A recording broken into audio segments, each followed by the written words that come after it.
네, 안녕하십니까. 하나금투자 리서치센터에서 중국 담당하고 있는 김경환입니다.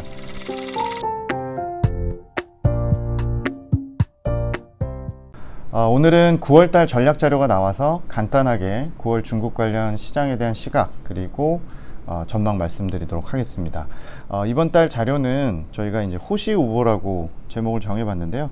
뭐 호시탐탐, 호시우보 뭐 이렇게 비슷한 맥락인데 범의 눈으로 이제 소의 걸음걸이로 걸어간다. 즉 뭐 트럼프한테 눈은 안 깔고 그래도 자기네 할 일은 하겠다. 시간이 좀 걸리더라도 뭐 이런 이제 의미로 받아들일 수 있을 것 같은데 비단 대미 전략만을 의미하진 않고요.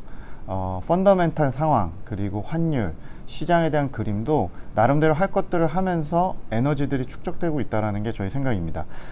보시는 이 페이지에 이제 요약으로 좀 말씀을 드리면 전반적으로 중국이 미국이 때리면 때릴수록 강해지는 것들에 대한 내용을 좀 말씀드릴 거고요. 모멘텀이 축적이 되는 부분은 경제도 마찬가지고 재고나 이익 사이클의 반등이 내년까지 이어지기 때문에 중국에서 오랜만에 중국의 시클리컬 또 중국 관련 테크 업종들을 좀 보실 필요가 있다라는 부분, 그리고 이제 중국 증시에 대한 전망은 내년까지 강세장 전망 유효하고요. 3분기 조정은 비중 확대 기회라는 의견도 유효한데 조금 의견이 달라진 부분은 이제 업종에 대한 뷰나 이런 것들을 조금 더 바꿔서 말씀을 좀 드리겠습니다. 본문으로 좀 들어가서 최근에 이제 미중 관계 관련해서 좀 말씀을 좀 드리도록 하겠습니다. 아신 대로 이제 트럼프의 대중 압박은 대선 앞두고 좀 더 다양한 영역으로 확산이 되고 있는데요. 18, 19년에 무역이나 관세 쪽에서 이제 기술이나 금융으로 확산을 좀 하고 있는 상태입니다. 다행히도 최근에 이제 전화통화를 양측이 하면서 1차 무역 합의는 파기하지 않겠다는 쪽으로 이제 결론이 났는데 저희 계산의 합의 이행률이 33%밖에 되지 않지만 미국의 눈높이는 많이 낮은 것 같아요. 그래서 미국이 이제 낮아진 이유는 중국 입장에서 수입하는 미국의 MS는 6%대로 크게 변화는 없는데 미국이 이제 중국으로 수출하는 중국의 MS는 11%대까지 올라갔습니다. 그러니까 자기네들 입장에서는 중국으로 좀 많이 팔아진 상태이기 때문에 만족을 좀 하는 것 같고요. 중국도 계속 사주겠다라고 얘기를 일단 하고 있기 때문에 파기 위험은 낮아졌습니다. 대신 산업이나 금융, 외교 쪽에서 미국의 이런 촘촘한 견제는 계속되고 있고요.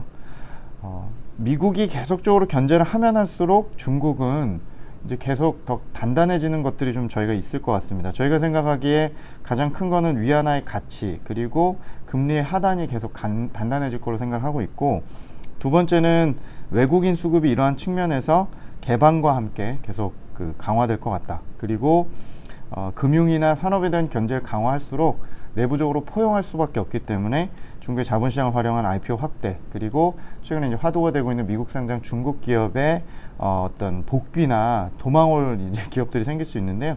이런 쪽에 포용하는 전략은 더 집착할 수밖에 없을 것 같습니다. 그리고 최근에 지난달 자료에서 말씀드린 이런 벙커링 전략이라고 말씀드린 국내 순환 경제, 내수 키우고 해외 소비나 해외 투자 줄여서 자국 내에서 순환시키겠다는 이런 전략은 더 강해질 거기 때문에 이런 주식들을 좀 보셔야 될 것 같습니다. 일단 저희가 위안화는 6월 달에 이미 바닥 찍었다라고 말씀드리고 그 이후로 대략 한 3% 이상 지금 평가 절상된 상태인데요.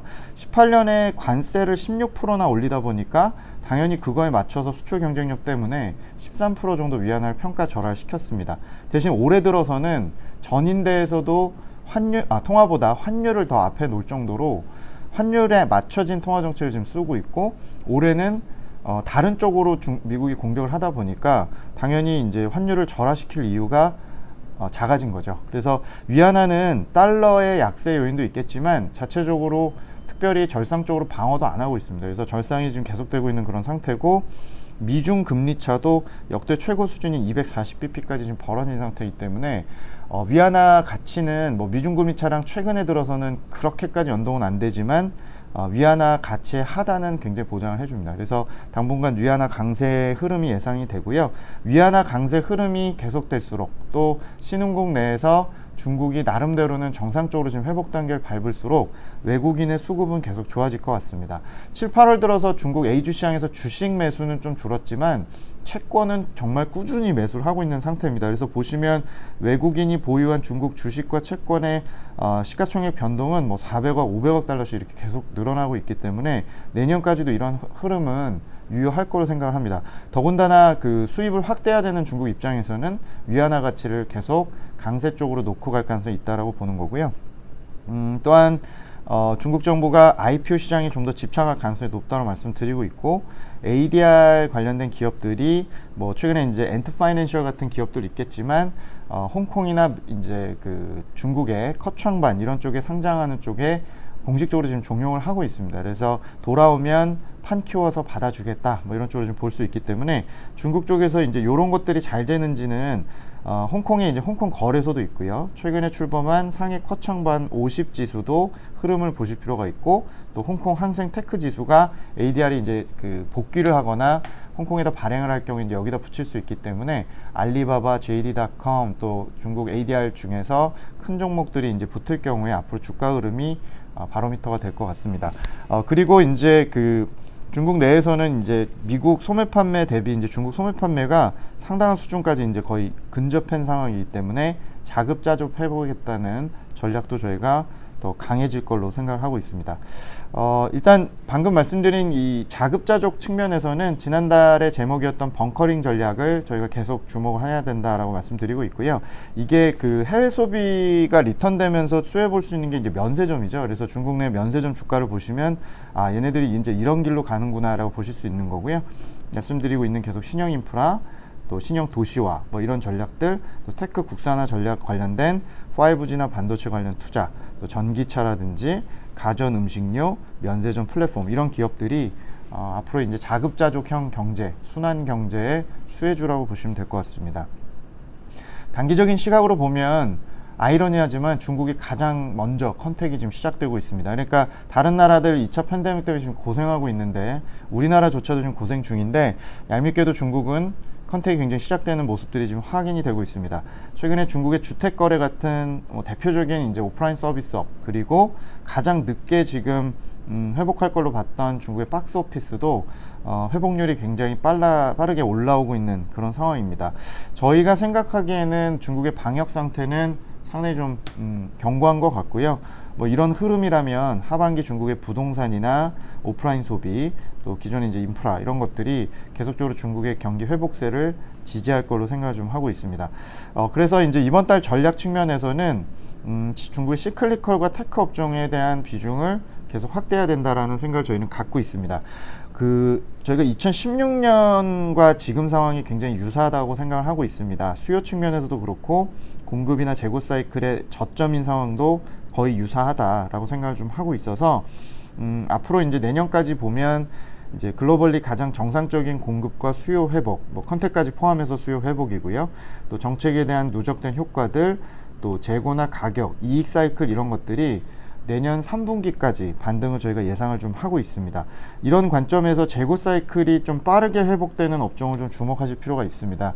최근에 이제 생산이 올라오고 재고 증가율이 이제 하락을 하면서 아직까지는 재고 조정을 좀 하고 있는 상태지만 하반기 들어서 이제 일부 업종은 재고 조정이 끝나고 재고 확장이 내년까지 예상이 됩니다. 저희가 이제 여러 가지 그 고려를 했을 때 중국의 5G나 전자, 또 전기차, 화학, 비철, 기계, 또 일부 음식료나 온라인 플랫폼, 전자상거래 이런 쪽이 가장 재고 조정이 빨리 진행돼서 앞으로 이제 확장을 할 수 있고 이에 따라 이익도 반등할 수 있다라고 보는 그 업종이라고 보시면 됩니다. 국내 이제 제조업 입장에서도 좀 보실 만한 거는 중국의 시클리컬인데요. 뭐 옛날 같지는 않습니다. 하지만 가격에 메리트가 있기 때문에 좀 말씀을 드리는데, 뭐 화학이나 자동차, 기계 이런 것들이 저희가 최근에 보고 있는 이런 재고 자산이나 재고 증가율이 단기 저점, 뭐 혹은 장기 저점에 좀 와 있는 상황이기 때문에 앞으로 수요가 좀만 좋아지더라도 빠르게 이제 재고 확충이 나오고 가격이 튈 수 있는 업종군으로 보시면 될 것 같습니다. 아울러 저희가 그 중국 내 업종들의 이익 증가율 추정치 이런 변동을 좀 보고 있는데, 대체로는 이제 상향 조정이 시작될랑 말랑 하고 있는데 빠르게 오르는 건 대체로 시클리컬과 테크 업종입니다. IT 쪽에서 뭐 장비 쪽, 5G 장비나 전자, 전기 장비는 중국의 전기차고요. 기계라든지 화학, 또 은행주 대표적인 이런 것들이 시클리컬의 이익이 저점에서 이제 지하실을 탈피해서 지상으로 올라오려고 하는 그런 모습을 보여주고 있고요. 자동차나 최근에 음식료 이런 것들도 뭐 공급 요인이 있는 섹터도 있지만 전반적으로 좀 수요들이 빠르게 회복을 좀 하고 있습니다. 그리고 중국이 9월, 10월이 이제 중국의 신학기이기도 하고 부동산의 성수기 또 소비의 성수기이기도 합니다. 국경절 연휴도 껴있기 때문에 9월, 10월을 앞두고 중국의 상품 가격의 고공행진도 계속 지켜보실 필요가 있습니다. 최근에 이제 공급적인 요인, 뭐 난방 홍수나 이런 요인으로 최근에 폴리 가격이라든지 농산물 가격이 튀고 있고요. 또 자체적인 이런 투자 수요나 이런 이제 실제 수요 요인으로 인해서 최근에 뭐 2차 전지 관련된 비철 금속이나 또 투자 관련된 이런 산업재들이 가격이 튄 상태입니다. 10월 달까지는 공급 쇼티지 때문에 이제 가격이 올랐던 것들은 이제 공급이 정상화되면서 하락할 가능성이 좀 있지만 이제 산업재나 배터리 쪽 같은 경우는 연말까지 구조적인 수요들 때문에 이제 정말 재고확충이나 이런 쪽에서 수요가 붙으면서 가격이 계속 고공행진할 수도 있다라는 부분 말씀을 좀 드립니다. 그리고 마지막으로 중국 증시 관련해서 좀 말씀을 좀 드리겠습니다. 저희가 뭐 차트들이 많은데 그냥 결론만 말씀을 좀 드리면 올해 이제 그 중국 증시에 대해서는 저희가 3분기에 변동성 예상을 계속 드렸었고 실제로 지금 7월 이후부터는 조금 기간 조정 양상 혹은 박스권 횡보를 좀 하고 있고 변동성이 좀 많이 커진 상태입니다. 내년까지 저희가 강세라는 시각은 바뀌지 않고 있고요. 어닝이 턴어라운드하는 한 축 그리고 완화적인 정책 기조가 뭐 최소 내년 상반기까지 유효하다는 한 축이 저희가 이제 근간을 하고 보시면 될 것 같고 일부 소비 성장주의 밸류에이션이나 일부 개인의 유동성 또 이 일부 IPO에 대한 물량 부담 이런 것들은 뭐 우리나라, 미국, 뭐 중국 공이다 비슷한 이제 약간의 과열 현상인데 치명적이진 않다고 생각을 하고 있고요. 저희가 내년까지 그러니까 향후 12개월 전망치를 상해종합지수 기준으로 상단을 한 3,800이라는 시각을 계속 유지하고 있고 3분기 변동성일 때 테크나 시클리컬 비중이 높은 CSI 300 같은 대형 지수를 비중 확대하고 기존의 이제 제약이나 음식료 일부 소비 성장주에 대해서는 압축하는 그 전략을 계속적으로 말씀을 좀 드립니다. 그 내년까지 이제 좋게 보는 이유는 개인이 계속적으로 펀드를 타고 들어온다는 부분과 외국인이 이제 올해 약간의 이제 주춤합니다만 꾸준히 내년까지 들어올 수 있는 기본적인 수급 요인과 실적이 내년 3분기까지 이제 반등이 예상이 되고 내년에 시작하는 14차 5개년 계획이나 현재 자본시장 개방 관련돼서 긍정적으로 보는 시각은 뭐 변함이 없습니다. 그 최근에 이제 조금 중국 쪽에서 수급 지표나 밸류에이션 지표를 좀 보면은 전체적으로 이익 전망치는 이제 바닥을 쳤고 대신 일부 외국인이 선호하는 소비주나 이런 쪽의 밸류에이션은 상당히 지금 많이 올라온 그런 상황입니다. 그래서 실적이 빠르게 올라올 수 있는 테크나 이런 업종들이 이제 밸류에이션을 많이 소화시켜주는 과정이 연말까지 좀 진행이 될 수밖에 없기 때문에 전체적으로 이미 가격이 싸고 조정을 좀 받은 금융업종, 시클리컬 비중이 높은 대형 CSI 300 지수 이런 것들이 상대적으로 좀 아웃퍼폼 할 걸로 생각을 좀 하고 있고요.